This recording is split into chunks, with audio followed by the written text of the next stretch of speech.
Wonderful. YouTube and Facebook are cooperating tonight, so that's fantastic. Okay. Very good. Hello and welcome to everyone. We'll just get sorted out here with the podcast. And we will get going. Welcome to the Sophia, Goddess Sophia of the Gnosticism belief or background. All right, that's better. Very good. She's I would think, the most difficult goddess that I've had to present in this 8th series of installments on the sacred feminine.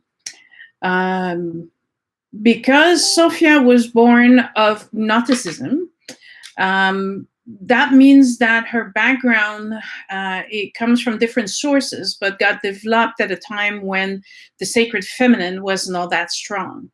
And so unlike the other, like Kuan Yin and White Tara or Isis, she comes from an Hebrew world, the Middle East background.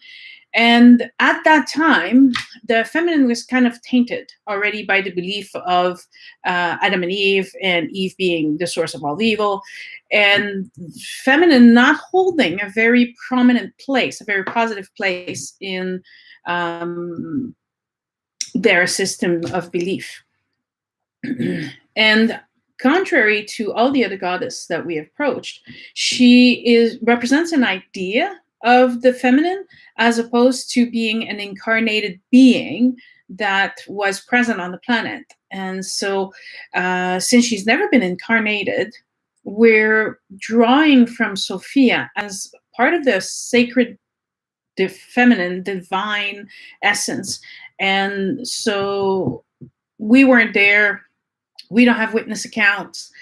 It's old as the creation of the world. So some of the stories fluctuate a little bit. And there's many, many different types of Gnosticism and Gnosticism, yes. And depending on if it comes from the Middle East, Judea, or if it comes from Mesopotamia, or if it comes from the Mediterranean. Why do I always have trouble with this world? The story of Sophia varies a little bit. So we're going to explore a little bit of all these different aspects of Sophia to eventually pinpoint the essence of who Sophia is and what she represents and what she is trying to teach us, right? Very good. In order to define Sophia, because she's part of the creation myth, we need to go in a lot deeper into the meaning of her role in her teaching. And we also need to be looking more at the symbolism. Now, we know that from exploring the other goddesses, the symbolism is very, very important. It's key to each and every symbol associated to goddess represents something about her aspect or her abilities or her growth or her power. And so for Sophia, we need to go more even deeper into the symbolism. That's why they're put in a certain order when I present them, because we've acquired a basic knowledge of the sacred feminine through all the different goddesses. So when we get to this point, I imagine that all of you who have been watching are able to understand what I'll explain tonight, because it may sound more obscure in a way. So Sophia is associated to the beginning of time, and she is, her name, Sophia, means wisdom. And so when we associate the creation myth to the 3 parts that make God, we start with the thing that didn't have form. I say thing, but I mean the presence or the awareness that didn't possess any form. And that's usually defined as a masculine energy and a divine will. But out of this will, out of this awareness that it exists, it it creates Sophia, the wisdom. And Sophia is the feminine principle, which, if you're from Earth, the feminine is what gives birth. The feminine is what creates. The feminine is what propagates species. And so Sophia is what gives birth, gives matter meaning. It has no matter before, but her existence and the joining of the male and the female principle create matter, give birth to. And now we're talking here for Sophia. In Sophia's case, she doesn't give birth to Earth or humans. She gives birth to the universe.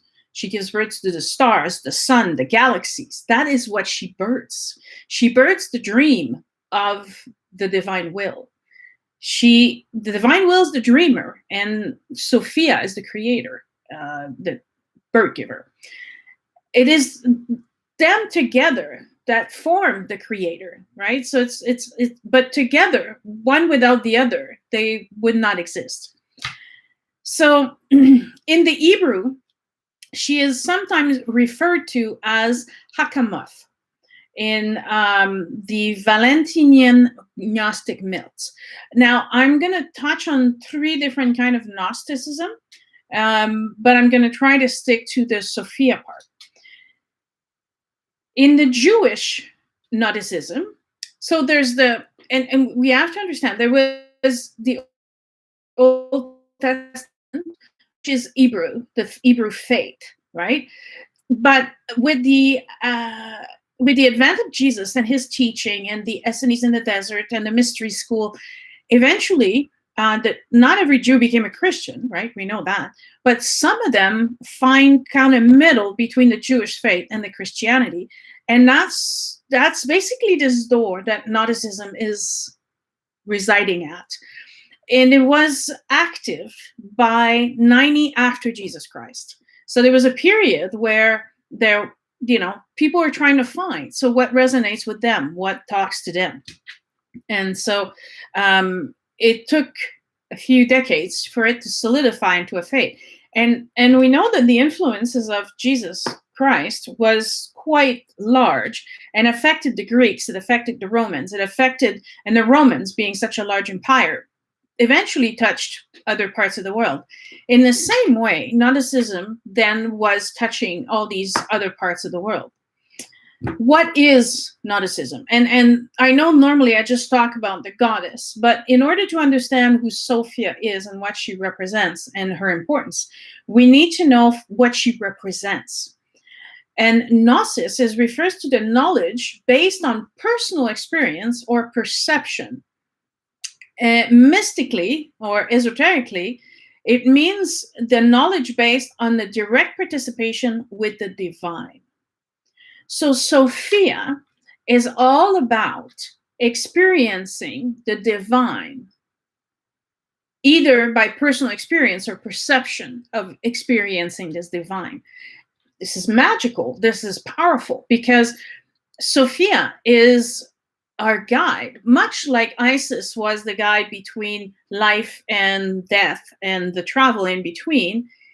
We go even further with Sophia, because she's allowing you to experience the divine while you're alive, and through this gain knowledge. So exactly how Gnosticism started, it's obscure and disputed, but the best explanation I can give is that the Hebrews' foundation of faith was shaken by the arrival of Jesus and what he was teaching, which was completely opposite to the Hebrew faith. And that opened the door for people to start asking questions and interpreting the world differently, or realizing that perhaps their personal experience is valid. And so doesn't have to be put in a box, and doesn't have to be ruled by all these multiple rules that exist in the Hebrew faith. And they took that door and went with it. So there's different origins, but there's very distinct similarities between Gnosticism and Buddhism, and as well as Neoplatonism. So Plato was a Greek philosopher.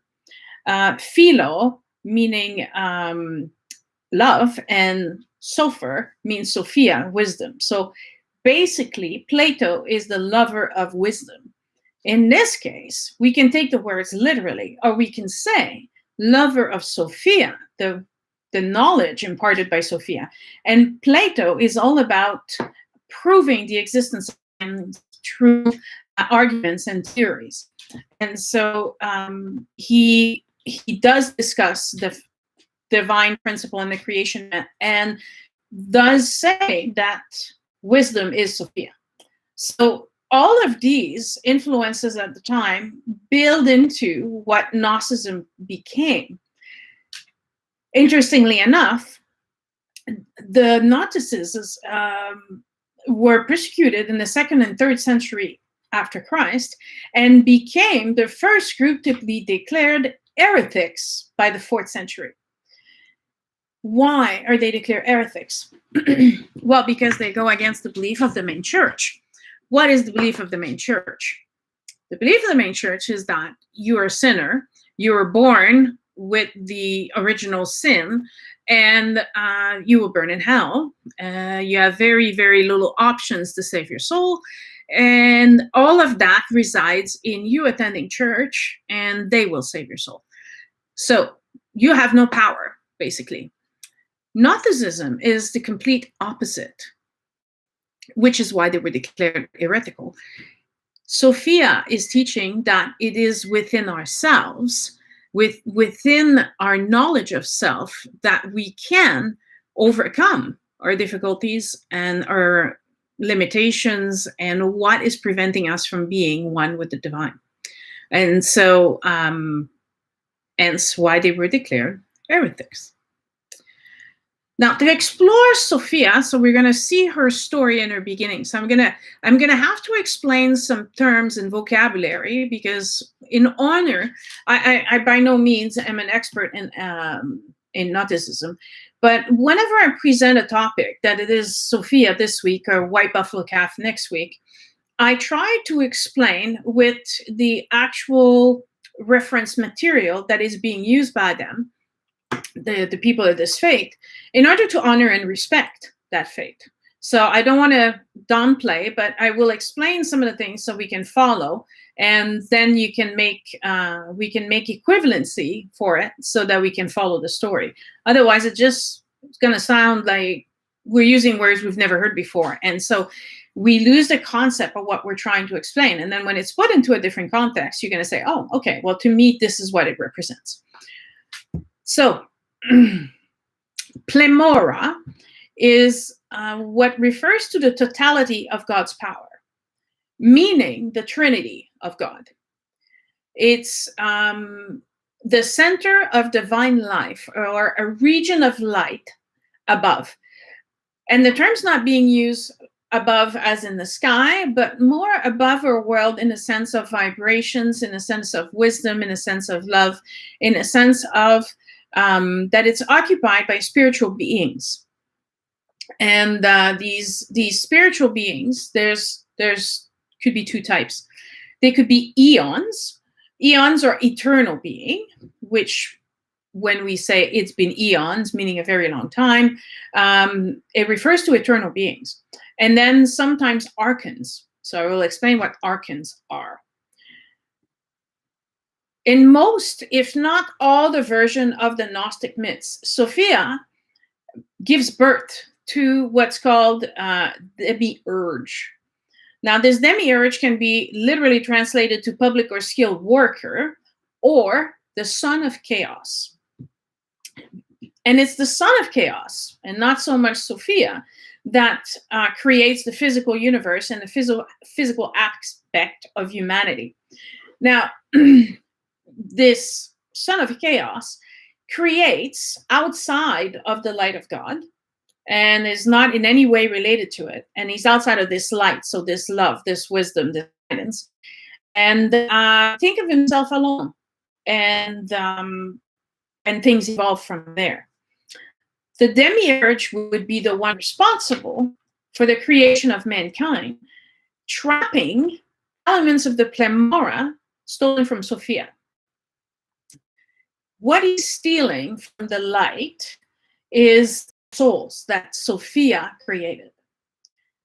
And he steals them and puts them into human bodies. This is perceived as evil and constrictive because it's like a prison for the inhabitants. So the soul becomes a prisoner of the physical body. Now, how does that relate to what we've learned so far?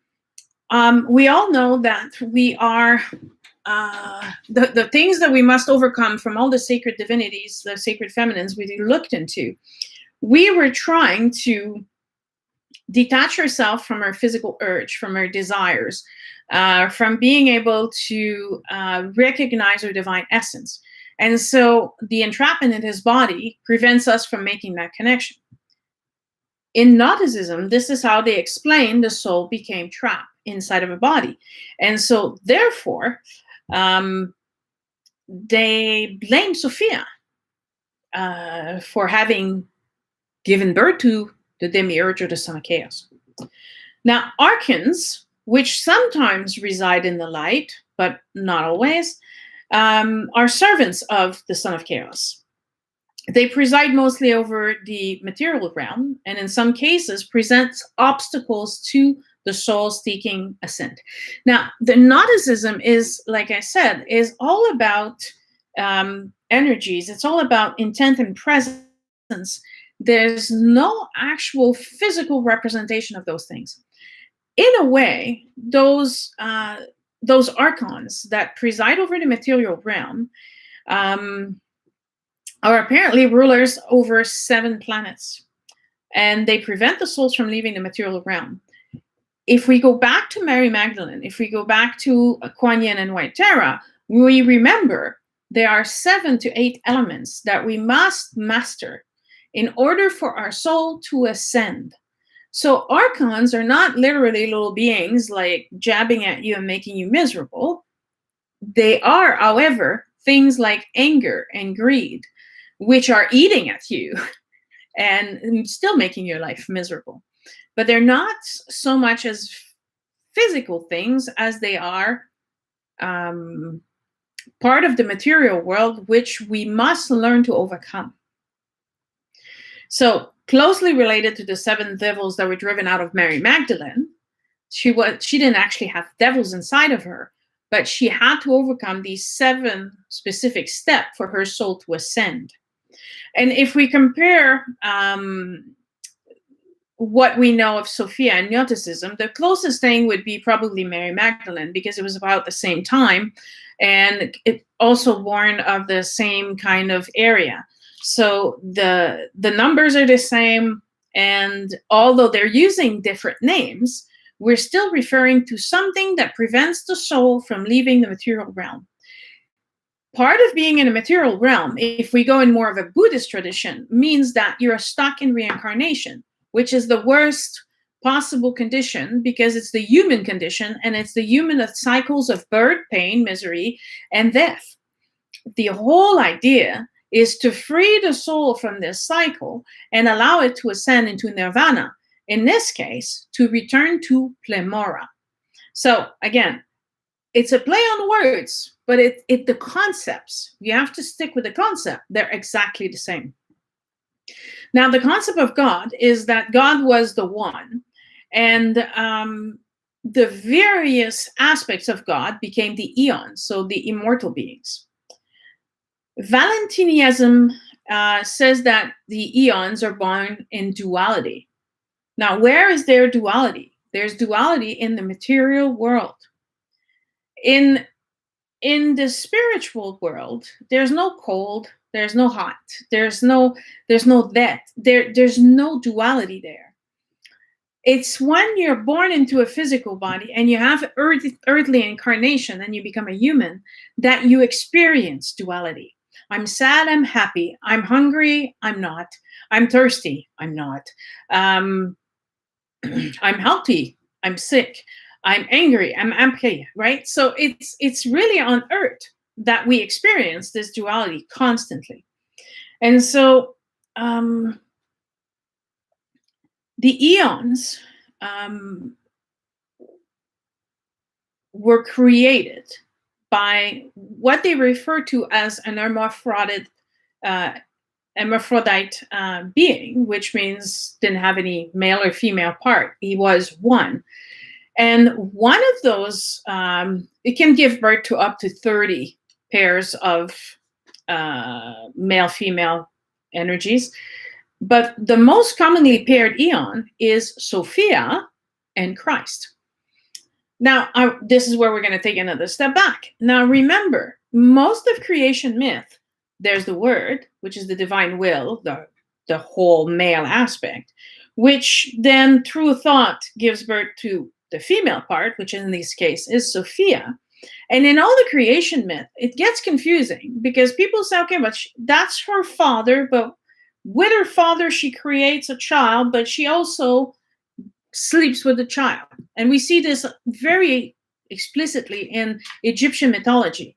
The brother and sister end up getting married together. And so people are like, well, what is this?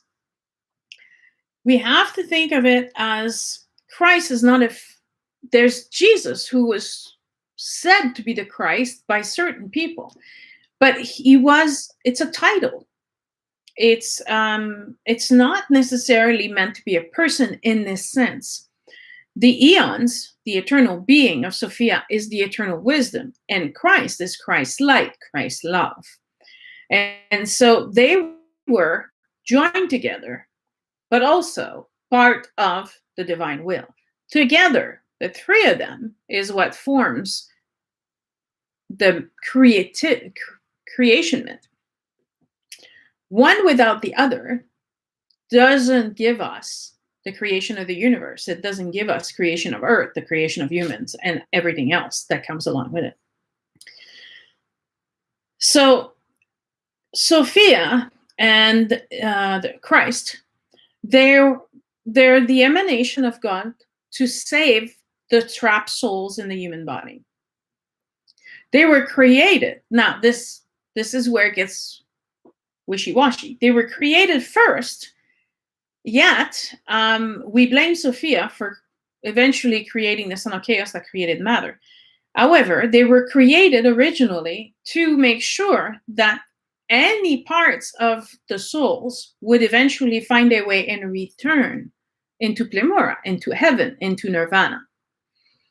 So although Christ can be embodied in the body of a man, Christ exists outside of man. The role of the Christ knowledge is to be able to teach men and women how to achieve this knowledge so they may return to Plemora. So in a way, Jesus was an intermediary between the Eon and the humanity that he's trying to help recover the lost knowledge of their divine origins as humans. Yes, if you have any questions, everything is working fine, so you can type them on screen and I'll be answering them as I go. Because like I said, this is the most difficult presentation I have to do in all the Sacred Feminine. It's very interesting though, but we need to understand that the role of the Christ was to aid humanity recover the lost knowledge of their divine origins. So at the beginning, when we say that Sophia's role as a wisdom holder, as the impersonification of wisdom, is to wisely guide us back. And so were the souls stolen or and in prison, or did we voluntarily come through this experience of humanity in order to grow ourselves and evolve to eventually remember our knowledge of and seek to return to that origin? That's more where I'm sitting. I don't think we were imprisoned. On the contrary, that one of the greatest gifts that we were given by universe is the freedom of will, freedom of choice. So I don't believe that any of our souls came down here and were tricked or trapped into these physical bodies. I think that, on the contrary, it's us that volunteered and wanted to acquire this knowledge, wanted to upheld the challenge of rediscovering our divine nature to be closer then to Creator. Now,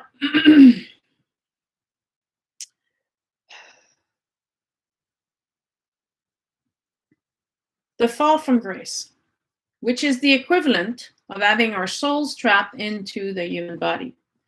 In the Nag Hammadi text, so those were the texts that were found by the Dead Sea Scrolls and lost documentation that was buried because they were declared heretics. So it's no big surprise that they would hide their books to make sure that some of them survive. They describe Sophia as the lowest Eon, the lowest immortal being, or in the birth of all these eons. However, she was the one that gave birth to all things. So there's a major contradiction here. And this is what you need to do when you start looking at these texts. You have to remember that, first of all, these texts were oral tradition. And then if they were written down, they were translated in multiple languages.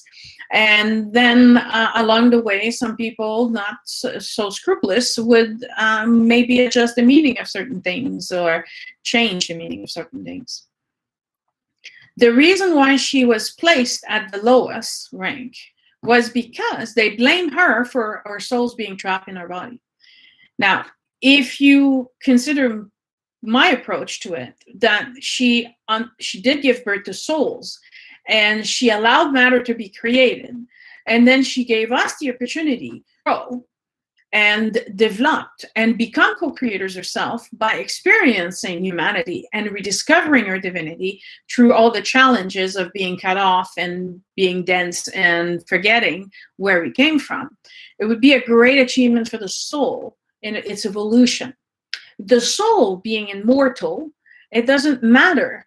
There's a plan in place. It was fabulous because the plan is, take your time. We'll set you up for reincarnation. You didn't get it the first try. It's okay. You'll get as many chances as you want. Now think of it as anything else that we do in this lifetime.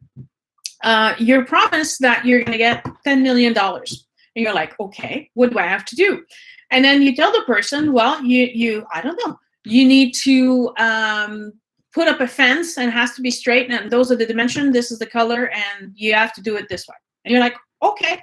And he says, don't worry. You have as many resources as you want, and you can try as many times as you want. And when you actually do it, according to the specification that we give you, we will give you the reward.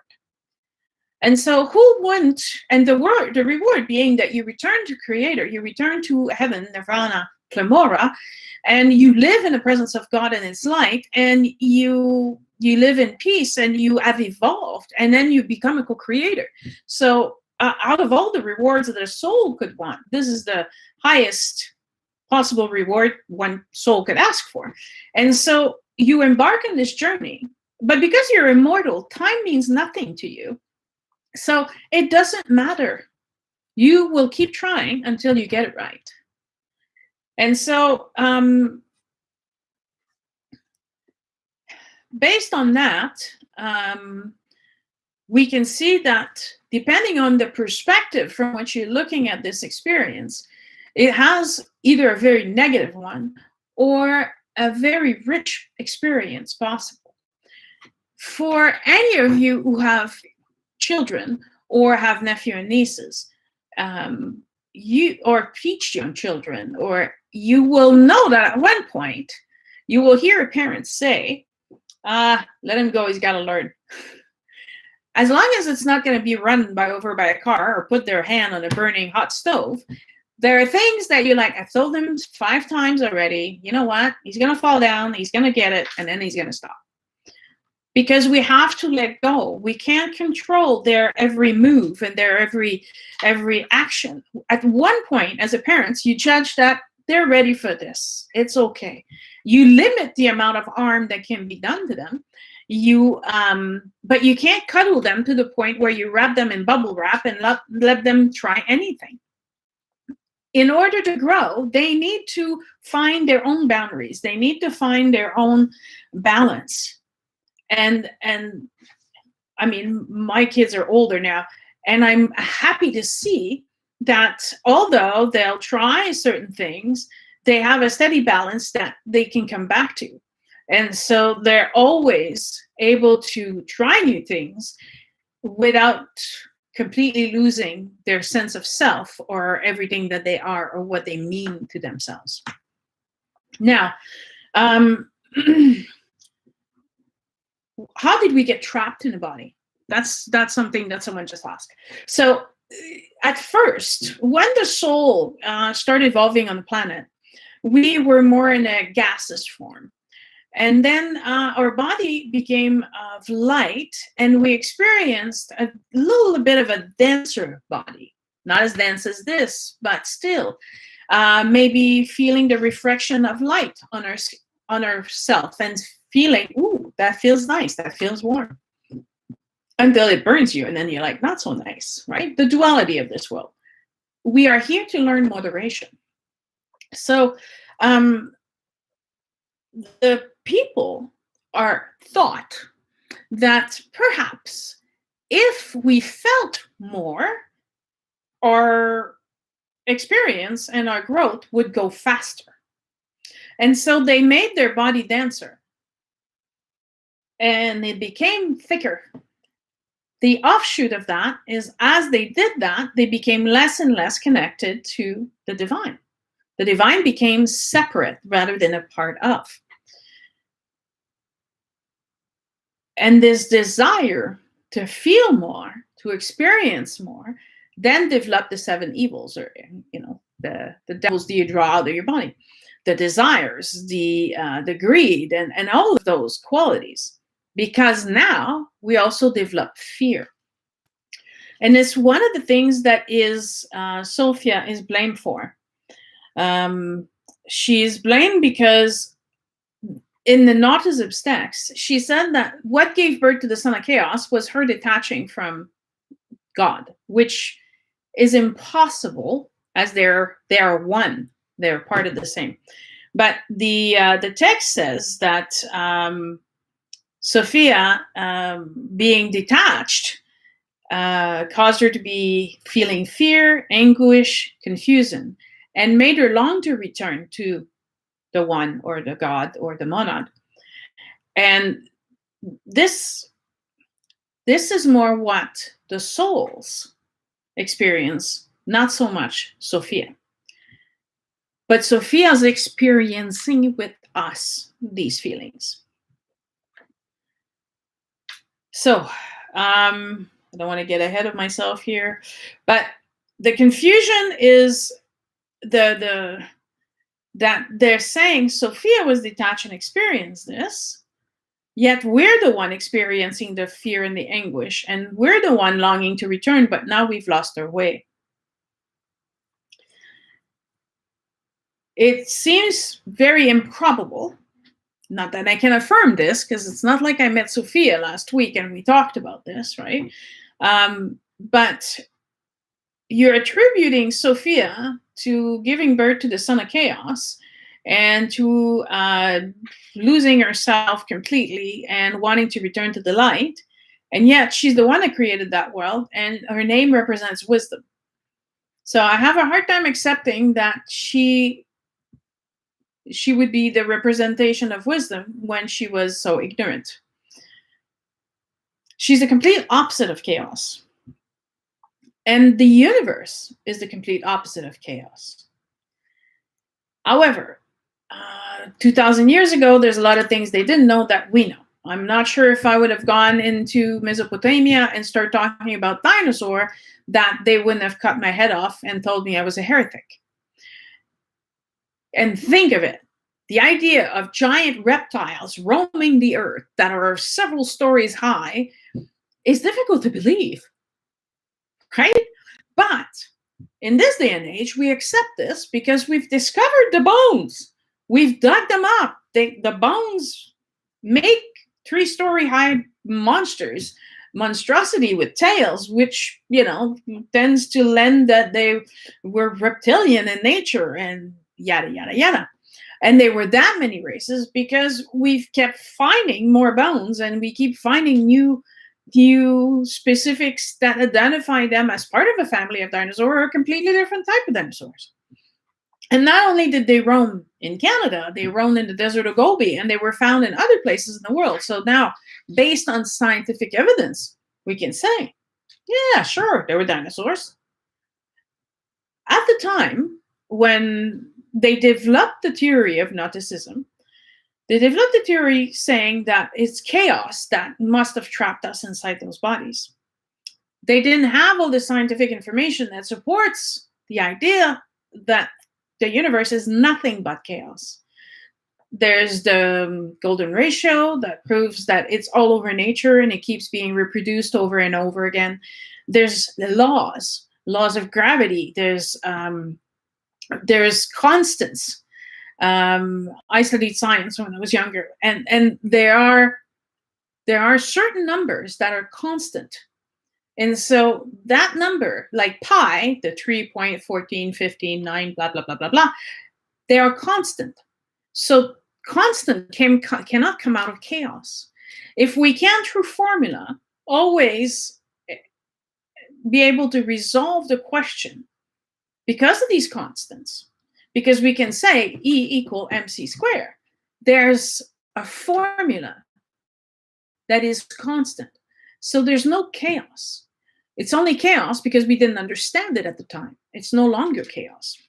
So we need to find a different explanation to justify our continuous suffering on this planet and human incarnation. But we can't just say that it was a mistake. It was much, much more than that. It wasn't a mistake, as there are no mistakes. There are no mistakes because everything that happens to us contains a lesson. It contains a lesson for ourselves. It contains a lesson for the people we're interacting with. It is the purpose of this incarnation is to teach us how to become wiser and how to grow. It's to return to our divine nature. So you can't just explain things away by saying it's just chaos and that's why we're suffering and it's all this woman's fault. Right? Now, Sophia in many languages actually means either spiritual wisdom, or in Arabic, it means the name translates to pure. And she's the personification of the sacred feminine in this cosmology of the creation myth for the Gnosticism. It is the only time in all of the, and I did research on creation myth, I did a podcast on it. It's the only time where creation is represented as a bad thing, which was shocking to me.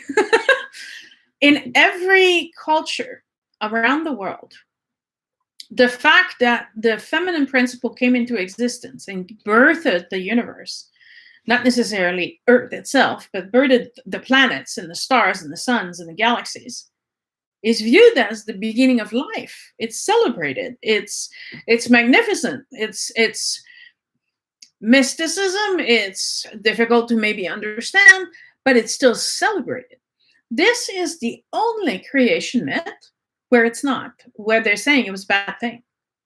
She gave birth to the son of chaos, she detached herself from God, and that's what caused all the pain and suffering that humans are experiencing. So, to small minds, small explanation. We have to be kind to our predecessors and ancestors, as they didn't have access to all the scientific knowledge that we have today. And at the same time, they didn't necessarily have the ability to do comparative comparison between the different cultures, the different system of belief, and realizing through what we've done so far that the sacred feminine is a concept that is being held around the world and is always held in the same fashion. So we will be kind to them, and we will understand that they lived in fear. They also lived in fear of persecution, and they were martyrs at that time. It was difficult. It's a difficult time. And they were searching for that divine spark, that divine divinity within themselves. And that very thing that detached them from God is what's caused all their pain. So they needed a savior. And so Christ was sent by the Godhead in order to bring back Sophia into the Pleroma. Christ enables her to gain, to see the light, and brings her the knowledge of spirit. Christ gives men and women the knowledge they need to rescue themselves from the physical world and return to the spiritual world. That's very important. The path of Christ is the path of love. And again, we're not talking about Jesus here. We're talking about the concept of the divine man, born of the male and female principle.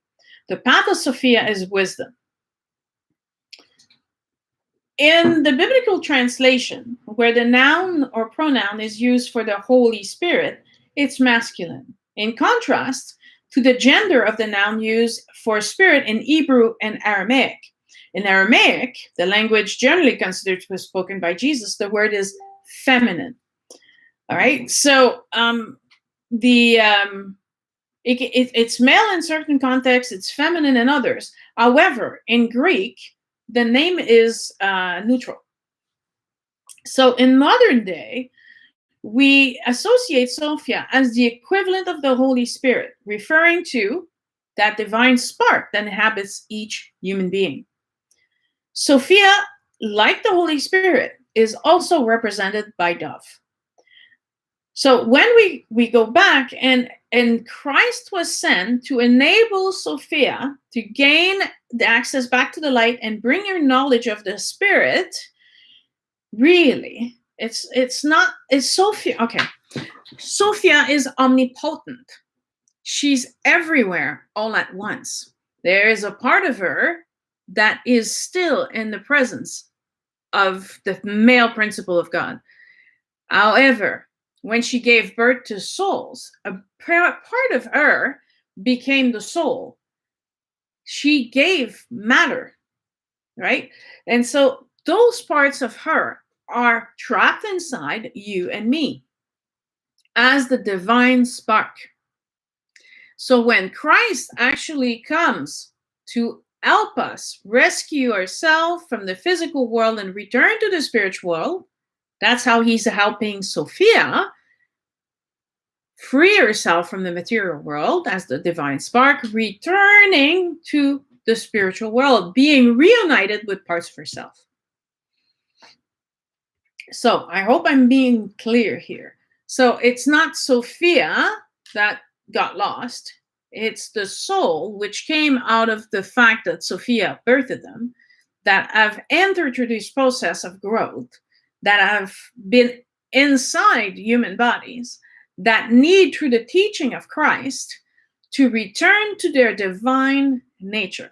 So I hope you got it right now. You are divine beings. Okay, if this comes as a shock, I'd like to say that it was a shock for me. I was reading a book, The Camino by Shirley MacLaine, several years ago, almost, 15 years ago. And you have to remember, I was actually raised Catholic. So I was born in an original sin. And I figured if I was going to die and go to hell, I was actually going to have a good time while I was on earth. And if I was going to die and go to hell, at the very least, I would pay for something that I've done and not just be punished for the sake of being punished. And then all of a sudden, I'm reading this book in which she explains this divine spark inside of us. She doesn't use the Sophia sacred feminine to explain it, but she still explains that we are divine being. I want you to sit with that for a second. You're divine beings. You're sacred being. You're a part of God. And this spark lives inside of you, animates you, and makes you you. You're not this physical body. You're animated like a puppet master, but you are something grand and marvelous and beautiful. And I'm reading this, and I remember being so terribly upset. And at first, I couldn't figure out why. And remember, when you react in anger or upset, a part of you is hurt. And this anger is from ego trying to protect the hurt part of you. So, taking some step back, examining why is this so upsetting to me, I realized the reason why it was so upsetting is that if I am a divine being and this physical body is my temple, why didn't anybody tell me this before? And I know that if I had had this knowledge, I would have acted differently.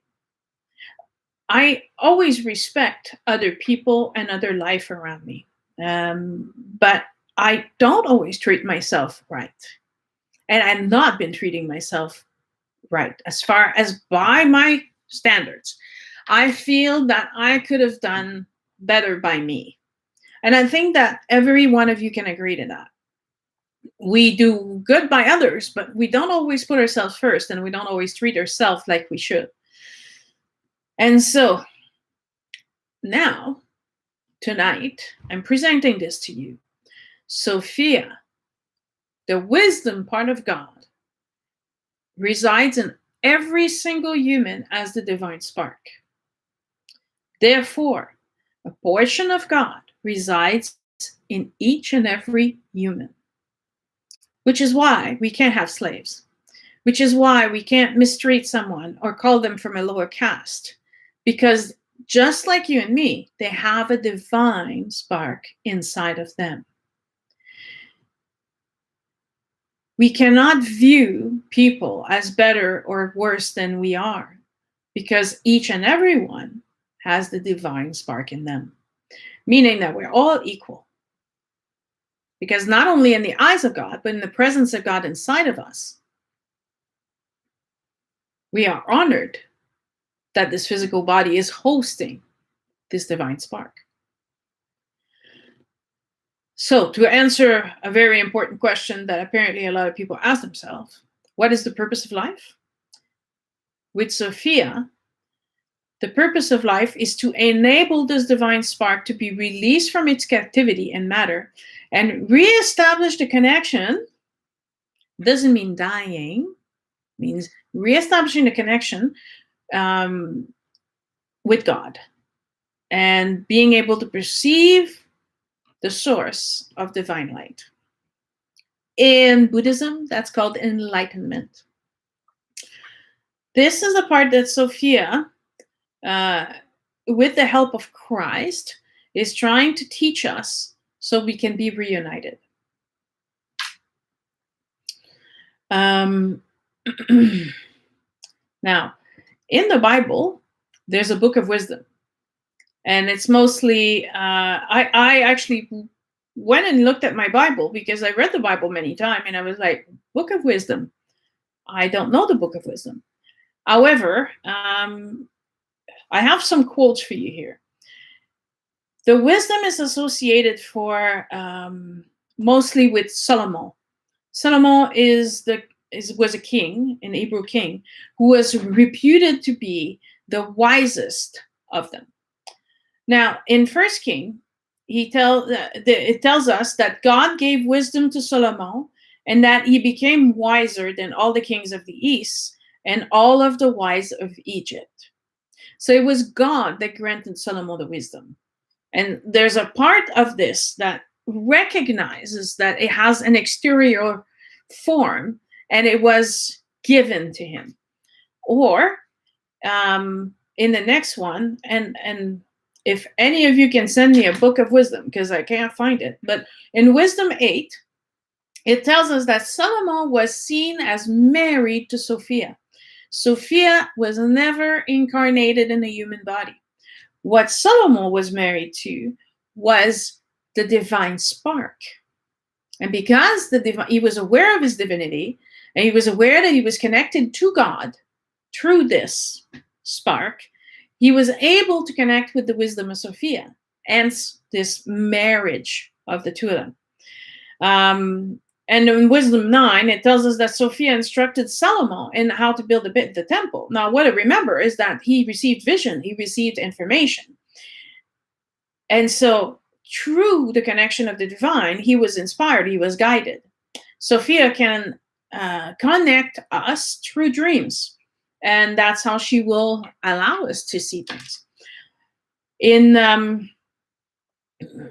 the Song of Songs, it speaks of Solomon's marriage to Holy Sophia. So again, it goes over and over saying that there's this union between Solomon and the holy principle of wisdom, which is Sophia.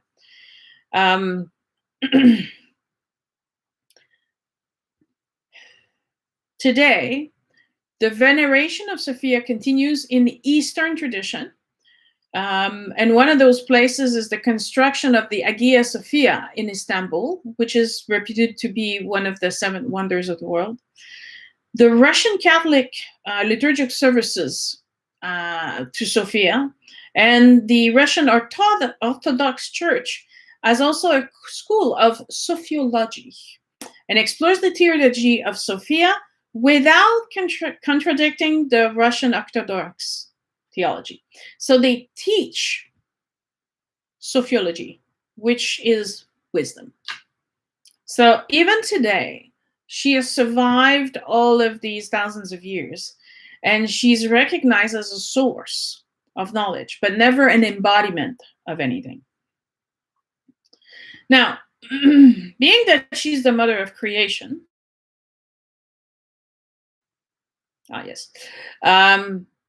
she's the mother of all humans. She's also the mother of the universe. Now, we remember there was similar analogies with Kuan Yin and White Tara, that they're the mothers of all mothers, because they represent the sacred feminine. She's the force behind the evolution of consciousness.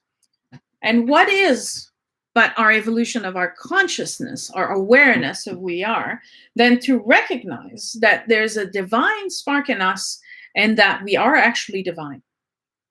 She's the wisdom behind nature and evolution. Nature, if we don't interfere with it, is quite balanced. Now, humans have thrown, especially in the last 150 years, 200 years, balance out the window. But if it wasn't for interference, balance is present in nature and in evolution. It's always the strongest that survives. It's always the better specimen, the most evolved specimen, the wisest specimen that will ensure the survival of its race.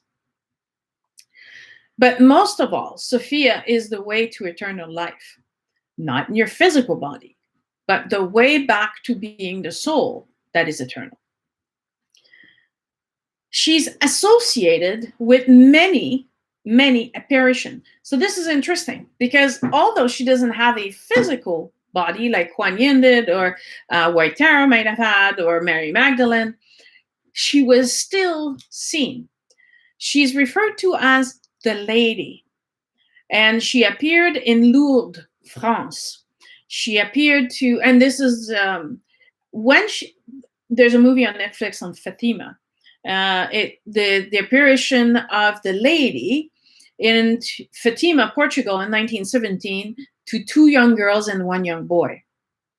And people are asking the children, is she Mary, the mother of Jesus? Is she Mary Magdalene? Is she? And the children just say, she's young, she's beautiful, she's all in light, and she's asking us to pray for peace. So in the movie, they associate her with, I believe, Mother Mary. However, in 1951, the Lady of Nations appeared in Amsterdam. And again, in 1981, she appeared in Medjugorje, Yugoslavia, as the Queen of Peace. Now we can start seeing the trend here.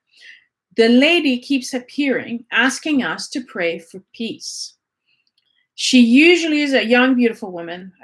She may look 14 to 18 years old. And as you pray for her and you pray for peace, she provides you with healing, peace, and hope. And she's usually present at the the toughest times. So 1917, the end of the First World War is almost coming. And this is when people were losing hope, because this war had been dragging since 1914. And this was the war to end all war. And then there was another war, the Second World War, which ended in 1945. But not everybody was able to just go back to their normal life in 1946. And so in 1951, she was there to bring hope to people and let them know that order would be restored and things would go back to similitude of peace. And I believe in the 1980s is when there was a huge financial crash happening all over the world in a lot of countries. And there was a lot of uncertain times. And again, people were afraid. And she appeared again, telling us to pray for peace. Now, why is that so important? And interestingly enough, we're going to quote Edgar Cayce. In one of his reading, he says, doubt creates fear, insincerity creates loathing. And when you meet other people, individuals, groups, or masses, and you act in a way to create this doubt, this fear, or the contempt for the public, the individual, or the groups, you will receive the same, because no one lives by themselves. So what does that mean? Is that if you're in fear and then you talk to other people and you incite fear in them and insecurities, they are now worried, and now they're talking about other people, about their worries, and it grows that way, and then it comes back to you, and now it's amplified, so now you're even more scared, and it's a cycle, it's a repetition. What the Lady of Peace was asking us to do was to pray for peace for ourselves and to be at peace ourselves. And that's the key to Sophia. Sophia is not asking you to change the world. Sophia is asking you to change you, because that's within your power. And that's the beauty of Sophia, because whatever she's asking is doable. Whatever she's suggesting just requires your time and your effort. So you want peace? Pray for peace. You want love? Act as a loving individual.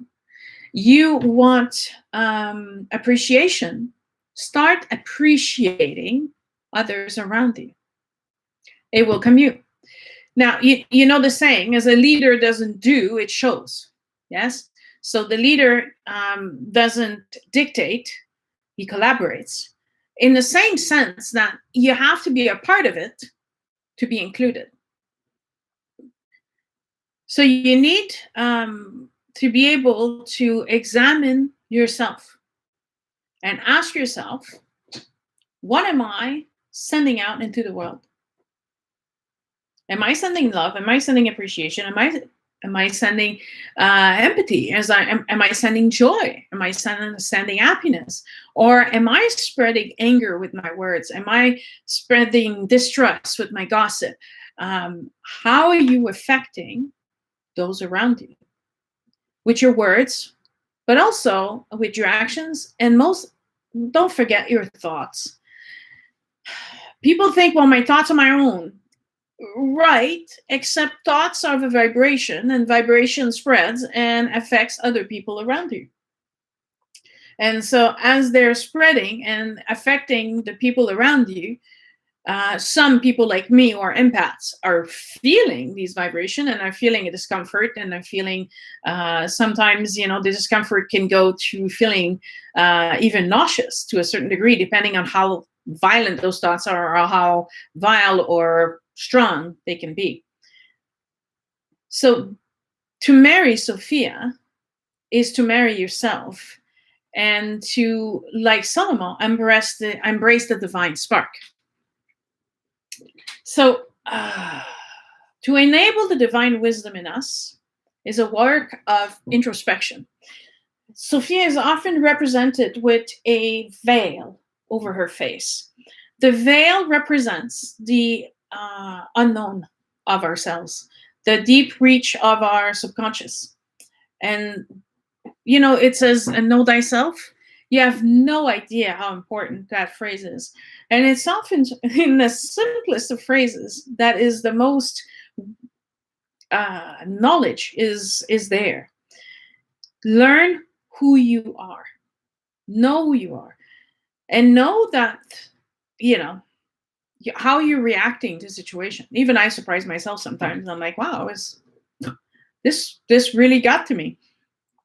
And I need to take a step back and go and ask myself, okay, why am I reacting this way? Why is this so frustrating to me? Or why is it grinding into me? Why is it just not washing over my back like most things do? We need to examine ourselves, and we need to review now with wisdom and perspective our action, thoughts, and words. And also ask ourselves, can we do any better? How many of you have apologized for losing your temper, or for raising your voice, or for saying something that just came out of your mouth and you go, wish I could swallow that back one?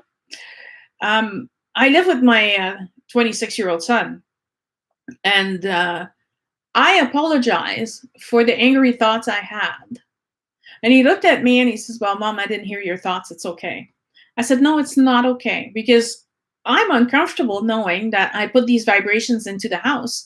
And most likely they did reach you because I was angry at you. And it's nothing bad. He just didn't do the dishes. But it was the wrong day not to do the dishes. And I apologized to him, because I said, well, to me, it doesn't seem to matter anymore if I actually say these words out loud or if I was thinking them. I feel bad for having thought or being angry at you, and I'm sorry. And this is what introspection means. So it means you have to be listening. It means that you have to be quiet. It means that you have time to introspect. You have to feel that discomfort inside of you and go, okay, so where is that discomfort coming from? Well, it came from yesterday. I was angry at him, and I don't want to be angry at him, but I was, and I had these horrible, I was yelling at him in my head.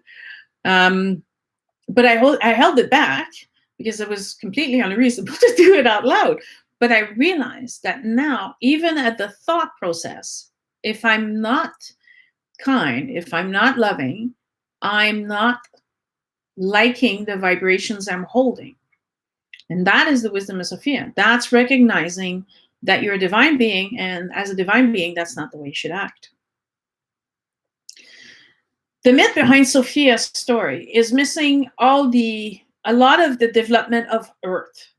And all of those things, I am sure, are sunk in the Library of Alexandria, because the Greek philosophers that were able to go to Alexandria and look at those books and came back to Greece and wrote about what they read, they got information. But those books, unfortunately, are no longer accessible, because when it sank into the ocean, we lost treasure bounds of information, of ancient antiques, books, and knowledge. So we're missing what happened between creation to the creation of Earth, to the population of Earth, and our androgynous form into this form. So we rely for that information on people accessing Akashic Records, on people who are able to get their hands on obscure document and make sense of them, because they get past the symbology and they can draw some conclusion. But the importance of Sophia has survived and remained with us, and the knowledge of our pure form, just that alone, knowing that we're a divine being, allows us to begin the work. Now, in Buddhism, you can see those connections between Tara and Kuan Yin. The end of the cycle of reincarnation, the ascent to nirvana, and remaining immortal in our soul. They, along with Mary Magdalene, were talking to us about overcoming temptation of the physical form, to recognize that we're more than just animals being led by desires and need. Recognizing that we're light being and reaching enlightenment is to revive the light of the divine residing in each of us. So the way of Sophia is through the quality of having experience, knowledge, and good judgment. The way to achieve experience is to live. But the knowledge and good judgment we develop with time. That's the part of the wisdom, right? We go on having experiences. That doesn't mean we necessarily rise. I saw a show that these guys on TV are actually getting bitten by spiders and snakes to experience level of pain and comparing their level of pain. That's not wise. That's dangerous. And they're gaining experience for sure, but it's not wisdom, right? One way to get wisdom is you need to gain perspective. So again, we go back to being witness. We go back to being able to review the life sequence, to identify the patterns, and to say, this is where it originates from. This is what I need to learn. This is what I need to change, right? Only fools keep repeating the same actions over and over, thinking they'll get a different result. I assure you, if you put water on a stove and you boil it and you don't keep an eye on it, it's going to boil dry, your pot's going to catch fire, and that's going to be the result every single time. Until you put a timer or you stay by the stove to keep an eye on things, you need to change your behavior. And not just today, you need to change every day. Always doing better. This is why I love the 12 steps. And there's 12 steps for alcoholics, there's 12 steps for Narcotic Anonymous, but there's 12 steps for people who have suffered emotional abuse. There's the 12 steps for people who come from abusive families. There's the idea of 12 steps. The beauty of it is it can be adapted to any situation. It's whatever you lost your power to. So the idea is to go back and examine your life. And then you have to forgive yourself. It's easy to forgive others most of the time. I find that each and every one of us has the one thing that they think that is unforgivable. But eventually, wisdom will show you your responsibility in what happened, your role, your lesson, and how you grew from that. So Sophia gives us birth through the souls. She then gives us the experience to become co-creators eventually, and to grow through our presence on earth and our life on earth. And then as a loving mother, she is guiding us in our wisdom and her teaching. So are you surviving or are you living right now? I serve as a guide to many people who come to me that are trying to make sense of their lives, because I'm able to observe without the judgment. And this ability to observe and witness without judgment is helping them find those patterns and their saboting acts and their fears, and finding the roots so they can finally understand and let go. This ability to develop witness, to observe, learn, and grow is one of the easiest thing to do once someone has showed you how. Because the secret to the secret feminine is what we hide from ourselves. So we need to stop being afraid of looking ourselves in the mirror. We need to stop being afraid to see who we truly are. Because when you leap that leap of faith, and you look deep enough into the mirror of your subconsciousness, you will actually see the divine spark. That is what's hidden in there under everything else. So the discovery and the search for this divine spark may be difficult at first, but leads you to this beautiful, awesome peace and joy. Now,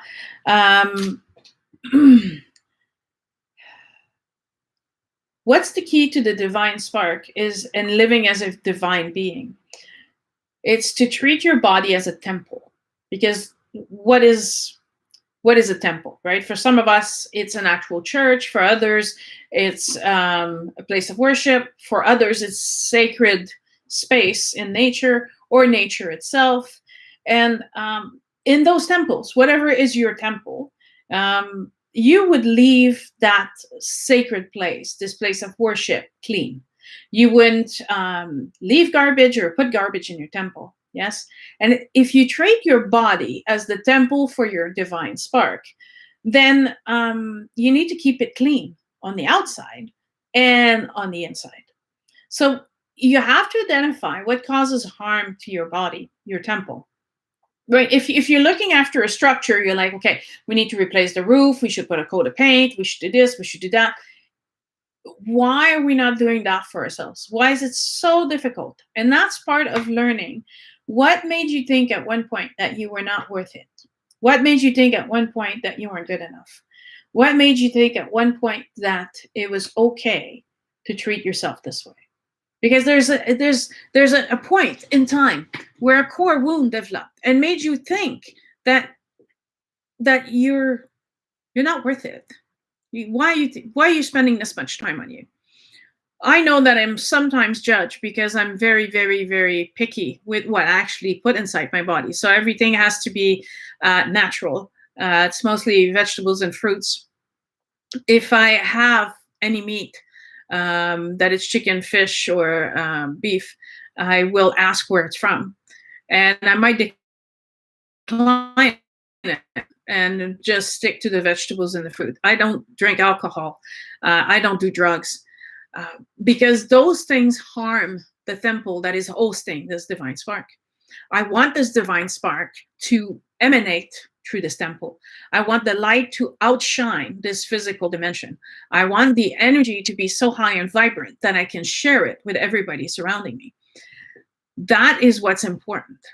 So I'm very careful. So I do portion control because it's, especially right now, you're eating alone, so you could eat 3 bowls of rice and not even realize it because you're just bored and you're just eating because you got nothing else to do.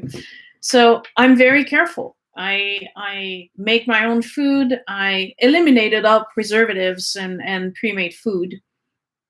And what this has done for me is that it reduced the swelling in my body. It eliminated disease that I was taking pills for. It makes me sleep better. It affected my skin. It affected my whole metabolism, because it's no longer struggling with all these chemicals and all these additives, and it's just transforming into energy, food that it can actually manage. Then I'm healthier. A healthy body is a healthy temple. The closer you are to your health, the more you're able to then overcome the physical part and start looking at your other bodies, your mental body, your thoughts, your ideas. But first, you need to take care of the building itself before you start decorating on the inside. So you need to take care of your body first. But then when you start being able to master your physical body and treating it like the temple that it is, then you have to examine your mental body, your thoughts and your ideas. Where are they? What are they? Are they positive? Are they negative? And you know, I'm not saying that it's easy. I'm not saying that you have to do it alone. That's why we have psychologists, therapy, counselors. They can help, right? So you don't have to do all the work by yourself, but it is your work. It does belong to you. You're the one who wants to have to change. You're the one who has to put the time and effort into changing. I've seen someone go to therapy for weeks came home with exercises, then never did the exercises, and you're like, okay, well, why are you here? Why do you keep coming if you're not doing anything that we're suggesting is going to help you get over, this depression or these feelings that you're having? So you have to do the work, but you can get assistance in order to get through these stages if you're not aware of how to do this on your own. And then you need to clean the emotional body. It needs to be filled with love, joy, and happiness, not anger, resentment, and all these other things. So what are you feeling? Ask yourself, what am I feeling? What should I be feeling right now? I should be at least on the neutral. I'm watching a video of someone talking. Is this bringing me joy? Is this making me angry? Why? What is going on? Examine what is coming and when it's coming and why it's coming. So you understand what lives inside of you. Your path to peace is forgiveness. In order to be able to move forward, you have to let go of the past. And the way to let go of the past is through forgiveness. So now, another great way to get in touch with your divine spark by deconstructing your limitation and identifying what is in your way of the connection to the divine spark would be meditation. That's more of a Buddhist tradition, but still very valid. Of all the sacred feminines that we've presented so far, you don't have to do them all, right? Look at the method of which one works for you and go with it. The concept and the ideas are all the same. It's all about the soul ascending. It's all about recognizing this divine spark, this divinity inside of you. It's all about remembering. Sophia is very responsive to prayers. So it's a great way to seek connection and receiving help and support from an omnipotent being that's going to be with you along the way and guide you. To ask for her wisdom and guidance in whatever it is you do. If you're interested in working on those limitations and reviving your spiritual light, you should also investigate the Akashic Records. You might want to get a soul reading. You might want to take some meditation class because there's a lot of misinformation about meditation, and people think it's one size fits all and has to be fit in that box. But don't be afraid to seek help and assistance. Go and get one-on-one soul coaching. Get the assistance so that you may be connected. Now, the reference material for this installment is the Book of Goddess by Chris Walder, published by Abrams in 2006.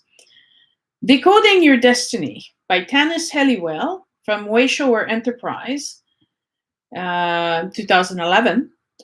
The Secret Teachings of All Ages by Manly P. Hall, by Tarcher and Penguin in 2003.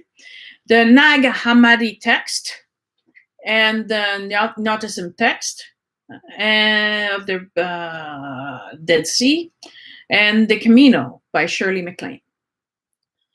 So now we have a little bit of time left, which is time for questions. And we got quite a few people watching. So we're going to go and ask for the questions. If any of you have questions while you're watching the video at a later time or listening to the podcast, I'm always happy to reply to any comments that are left behind. I get notified if there's comments, so I always answer. So don't be afraid to give me a shout and ask me. So, do we have any questions? I can see Ziva is on. Hello, Ziva. I see Catherine and Chris, and I imagine Dee, you must be there as well. Anything. I find this one was a little harder because it's not an embodiment of a woman. It's a concept of the sacred feminine. And we had to navigate through the different parts of Gnosticism and understanding what we were talking about. So am I understanding that I'm absolutely fabulous and no one has any questions at all? Someone say hi to me so I know that this works. Chris, type something. D, type something. No, I'm not getting it. Oh, there it is. Ziva, inspiring talk. I have work to do. Okay, thank you, Ziva. I just wanted to make sure that this was working and the comments were on there. So if you don't have any questions then, hello, Michael, and I'm glad you're watching. I love you all. It's always a pleasure to do these weekly. They're a lot of work, but at the same time, I find them to be so instructive and a lot of fun. Next week, Buffalo Calf Woman. And she is magnificent. The talk is already prepared. There's lots of material to cover. We're honoring the Native Americans, and White Buffalo Woman, although reputed to be with the Lakota, has influenced all the Plain Indians, the different tribes and the different groups. So we're going to learn a lot from her as well. So I'll see you again next week, same time, 6:30 Pacific time, and I will see you guys then. So take care. See you next week.